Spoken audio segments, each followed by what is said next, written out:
So in previous part of all we discussed the solubility. Next in part 5 of the solution discuss about the vaporization. What is the meaning of the vaporization and what is the meaning of the condensation and rate of vaporization and rate of condensation. Based on that we can explain the vapor pressure. So for example, simple meaning vaporization. Simple vaporization means the liquid is converted to the vapor.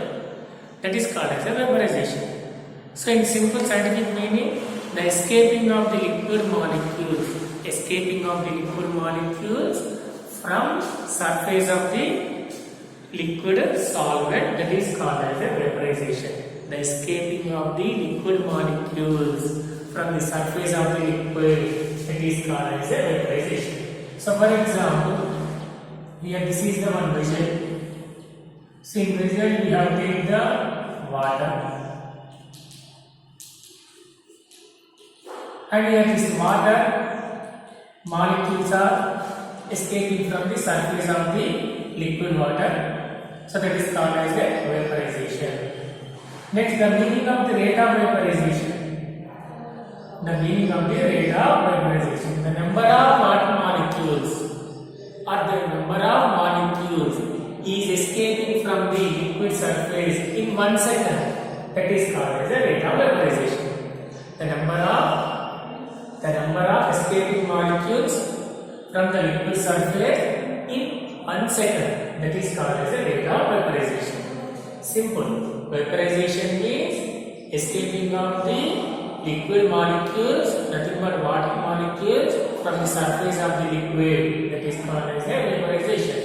Rate of vaporization means the number of liquid molecules is escaping from the liquid surface in 1 second. That is called as a rate of vaporization. Similarly, condensation is reverse of the vaporization. So here this vessel is closed. When this vessel is closed, the liquid molecules, escaping liquid molecules is touched this corner of the vessel and they are losing their kinetic energy. They will be losing their kinetic energy and again they have come back to the liquid. Again they have come back to the liquid. That is called as a condensation. Means vaporized molecules, when they are losing their kinetic energy, again they are converted to the liquid. That process is called as a condensation. That process is called as a condensation. Condensation means the vapors are converted to the liquids. Vapors are converted to the liquids. That is called as a condensation. Simple. Rate of condensation. Rate of condensation means the number of vapor molecules, the number of vaporized molecules are converted to the liquid in a 1 second. That is called as a rate of condensation. So this is the meaning about the condensation and rate of condensation. Next we move to the vapor pressure. Vapor pressure. So the simple meaning. What is the meaning of the vapor pressure? Means here the liquid molecules are escaping from the surface and they are converted to the vapors. When these vapors is touched to this boundary, this closed vessel, and they are losing their kinetic energy and they are converted to the again liquids. After some time, the equilibrium is established in between the vaporized molecules and condensed molecules. The equilibrium is established in between the vaporized molecules and condensed molecules. In this situation, the vapor exerted, that means one vapor is exert the pressure on the other vapor. One vapor is exert the pressure on the other vapor. So that pressure is called as a vapor pressure. That pressure is called as a vapor pressure. Simple. Vapor's exerted pressure is called as a vapor pressure. The vapor's exerted pressure is called as a vapor pressure. But in which condition the vapors are exerted? That is the important. What is that condition? When vaporized molecules and condensed molecules. When vaporized molecules and condensed molecules are equilibrium with each other. Vaporized molecules and condensed molecules are equilibrium with each other. On that condition, the vapor's exerted pressure is called as a vapor pressure. The vapor's exerted pressure is called as a vapor pressure. So that is about the meaning of the vapor pressure. And for example, solvent, pure solvent, vapor pressure is indicated with the P naught. Pure solvent vapor pressure is indicated with the P naught. So for example,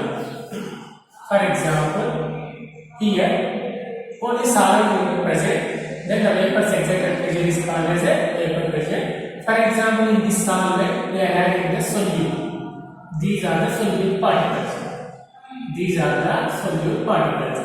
So I am adding the solute to the solvent. Then that solvent is converted to solution.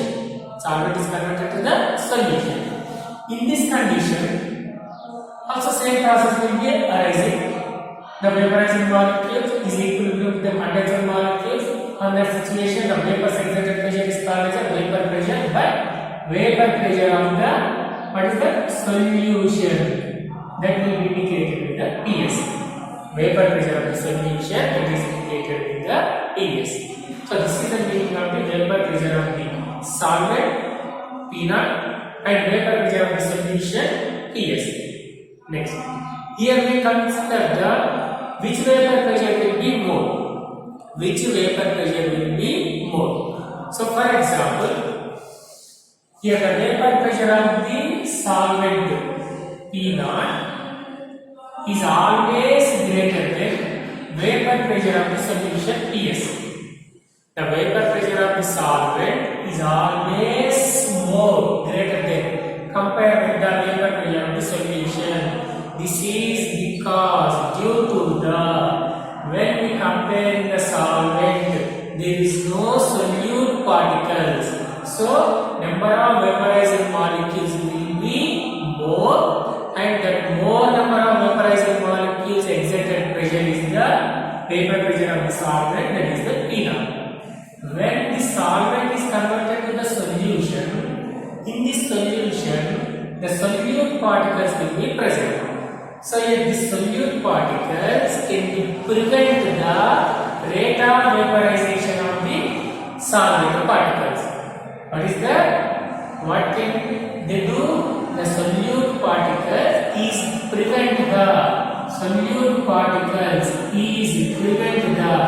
rate of vaporization of the solvent particles. That means in the solution, number of vaporized molecules are less because due to the solute particles are prevent the vaporization of the solvent particles. So number of vaporized molecules are less in solution. So less vaporized molecules exerted pressure always less. So the vapor pressure of the solution is less compared with the vapor pressure of the solvent. So that is the meaning about the vapor pressure of the pure solvent. P naught is always greater than compared with the vapor pressure of the solution PS. So P naught is always greater than PS. So for example, we have the P naught minus PS. So this is called as a lowering in vapor pressure. What is that meaning? Lowering in vapor pressure. Lowering in vapor pressure means nothing but vapor pressure will be decreases. So this is the condition. The solvent vapor pressure is the more, means example solvent vapor pressure is the 100. When it is converted to the solution, vapor pressure will be less. Already we discussed solution vapor pressure will be less. For example, solvent vapor pressure is the 100. When solvent is converted to the solution, its vapor pressure is the decreases means 80. Means solvent is converted to the solution, vapor pressure will be decreases. Simply that is called as the lowering in vapor pressure. Means decrease in the vapor pressure. Decrease in vapor pressure means when the solvent is converted to the solution, its vapor pressure will be decreases. Simply that is called as a lowering in vapor pressure. So that lowering in vapor pressure mathematically is indicated with the P naught minus Ts. P naught minus Ts. So for example, P naught minus Ts by P naught. So this is called as a relative. What is that? Relative lowering in vapor pressure. So relative lowering in vapor pressure. P naught minus Ts by P naught means already you have to know P naught minus Ts is the lowering in vapor pressure. P naught is the vapor pressure of the pure solid. Means the ratio between lowering in vapor pressure and vapor pressure of the pure solid is called as a relative lowering in vapor pressure. So the ratio between lowering in vapor pressure P naught minus Ts and vapor pressure of the pure solid is called as a relative lowering in vapor pressure. Mathematically that is represented as P naught minus Ts by P naught. Okay. This is about the vapor pressure and their related torque. So, vapor pressure, solid vapor pressure P naught, solution vapor pressure Ts. Always solid vapor pressure will be more because there is no solute particles. When we are adding the solute to the solvent, then it is converted to the solution. Then the solution vapor pressure will be less. Solution vapor pressure will be less. Solid vapor pressure will be more. So that's why lowering vapor pressure means solvent is converted to the solution. Its vapor pressure will be decreases. It is called as lowering vapor pressure. It is indicated with P naught minus Ts. And the ratio between the P naught minus Ts and P naught is called as a relative lowering in vapor pressure. So this is about the vapor pressure and lowering vapor pressure and relative lowering vapor pressure. Next we move to the Raoult's law. Here this Raoult's law can be explained in two conditions. One is the solute and solvent both are liquid nature. Solute and solvent both are present in the liquid nature. And another condition is the solute is solid nature, solvent is the liquid nature. First we discuss the both are present in the liquid nature. So here both are present in the liquid nature means, for example, water is spontaneously converted to the vapors. Water is spontaneously converted into the vapors. So the type of liquids is called as a volatile liquids. Volatile liquids. Simple, volatile. The meaning of the volatile is spontaneously converted to the vapors. So the type of liquids is called as a volatile liquids. Example, petrol, water, ether, alcohol. So these type of liquids will be called as a volatile liquids. So in the Raoult's law, the first condition in case 1, both are present in the liquid nature means both are present in the volatile nature. Both are present in the volatile nature. So volatile liquid is dissolved in the volatile liquid. Volatile liquid is dissolved in the volatile liquid. On that condition, how we can define the Raoult's law? So that can be defined as the partial pressure of each component of a solution is directly proportional to its mole fraction present in solution. That is called as a Raoult's law when both are present in the liquid state. Both are means solute and solvent. Both are present in the liquid state. The Raoult's law is defined as the partial pressure of each component. What is that? Partial pressure of each component of a solution is directly proportional to its mole fraction. Directly proportional to its mole fraction. Simply the mathematically it is represented as a partial pressure of a component in the solution is directly proportional to the mole fraction of that component. Simple. Similarly, partial pressure of the B component in the solution is directly proportional to the mole fraction of that component. So this is the meaning of the Raoult's law mathematical representation method. And when proportionality, we have remove the proportionality, already we have to know, we have get the constant. So PA is proportional to XA. When we remove the proportionality, we have get the constant, that is the PA naught. Similarly, PB is proportional to the XB. When we remove the proportionality, then here we get the PB naught. So PB is equal to PB naught XB. So where the PA is the partial pressure of the A component. Okay, PB is the partial pressure of the B component. PA comma PB is the partial pressure of the A and B component. And where the PA naught is the constant. Here the constant is the vapor pressure of the A component. PB naught is the vapor pressure of the B component. You don't confuse. PA is the partial pressure of the A component. PA naught vapor pressure of the A component. Okay, clear? PA partial pressure of the A component. PA naught vapor pressure of the A component. X mole fraction of the A component. PB partial pressure of the B component. PB naught vapor pressure of the B component.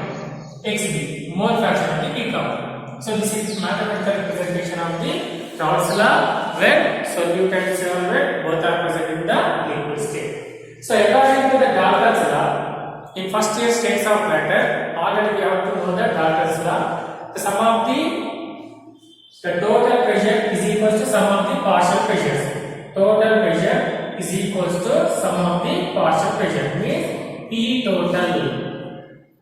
According to the Dalton's law is equals to PA plus PB. PA plus PB. For example, P total is equals to PA. Already we have to know the let this is the equation 1 and this is the equation 2. Let this is the equation 3. And in equation 1, PA is equals to PA naught XA. And substitute in the equation 3. And equation 2, PB naught XB. It is also substituted in the equation 3. That means in place of the PA, we have substituted the PA naught XA. In case of the PB, we substituted the PB naught and the XB. Then the equation is changes as P total is equals to, in place of the PA naught XA plus in place of the PB naught XB. PB naught XB. And already we have to know the sum of the mole fraction in a solution is equals to 1. Means already we discussed in the mole fraction topic, that is the sum of the mole fraction of all components in the solution is equals to 1. Means XA plus XB is equals to 1. This is can be obtained from the mole fraction. From this, XA is equals to, we should write as a 1 minus XB. XA is equals to, we should write as a 1 minus XB. So this XA value is substituted in this equation. Then the equation is changed as PB is equals to, in place of XA, we should substitute the 1 minus XB. Remaining is the same, PA naught plus XB, PB naught. Then PP is equals to, on multiplication, PA naught minus PA naught XB plus XB, PB naught. And here PA naught XB, PB naught XB will be common. So the XB will be common. Then the equation is changes as PT is equals to PA naught plus PB naught minus PA naught into XB. So this is the final equation. Simple. What we can do here, according to the Dalton's law, PT, the total pressure is equals to PA plus PB, sum of the partial pressure. So PT is equals to PA plus PB. Already we have to know the PA is equals to PA naught XB. Already we have to know the PB, that is equals to PB naught XB. The two equations are substituted in the here. Then the equation is converted to PT is equals to, in place of PA naught XA plus in case of PB naught XB. So this equation can be obtained from the mole fraction definition. So XA plus XB is equals to 1. From this, XA is equals to 1 minus XB. So this XA is equals to 1 minus XB is substituted in this equation. So PT is equals to, in place of XA, 1 minus XB, PA naught plus XB, same, PB naught, same. So on multiplication, finally we get the PT is equals to PA naught plus PB naught minus PA naught into XB. From this equation, the final conclusion of the Raoult's law, both are present in the liquid state or both are present in the volatile state. The conclusion is that the total pressure of the solution is depend on the only one mole fraction of that component. That First we have to take the solution. How many components are present? A and B components are present. In the solution, A and B components are present. But finally, the conclusion is that the total pressure of the solution is depend on. In this equation, there is no A, XA. Only XB will be present. The total pressure is depend on the mole fraction of B component. Nothing but mole fraction of only one component, and the total pressure and the mole fraction of that component relation is the linear relation.